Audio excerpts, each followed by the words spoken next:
Hinahangaan kita, mahal na Pangulo, sapagkat ikaw ay isang sundalo. Ipakita mo na sa oras ng kagipitan hindi ka nagpapatalo. Hindi yung pinapakita mo na kumakamot ka sa ulo. Huwag kang huminga ng malalim at huwag kang magpahalata na ikaw ay na-stress. Bilang isang sundalo sa paggawa ng paraan, kailangan ikaw ang pinaka-the best. Yan ang tinatawag na resourcefulness kung sa English. Katulad ko, palaging burnout dito sa amin, kaya palagi akong nainis. Tingnan mo naman yung cellphone ko, 5%. Pero kahit malapit na mag-shutdown, gumawa pa rin ako ng paraan para makapag-present. Kasi kapag hindi ako nag-vlog, paano ko lalabanan ang presyo ng bigas na halos tumaas sa 100%? Tingnan mo, nag-charge ako kanina tapos hindi pala nakargahan.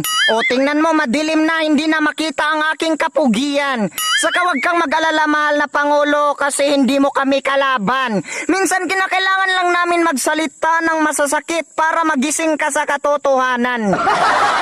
Masasakit na salita isasabihin kung ang kapalit nito ay katarungan. Sapagkat mahirap mamuhay ng mapayapa pero walang kalayaan. Sa panahon pa ni Apolinario Mabini, ang Kongreso talaga ang may kataksilan. Bakit ganyan ang Kongreso? Parang wala sa katinuan. Sa panahon pa ni General Luna, sila na ang palaging kontra sa kabutihan. Paano mababago ang ating bayan kung ang mga sarili natin ang kalaban? Tingnan nyo nga naman, sinabi lang ni Gomez na ang naidudulot sa war on drugs ay kapayapaan. Nagagalit ang mga buhaya kaya siya ay kinakasuhan. Si Duterte na nga lang ang may malasakit sa bayan, tapos siya pa ngayon ang pagtutulungan. Kung ganyan pala ang Kongreso natin, sino pa ang magnanais na ipagtanggol ang inang bayan?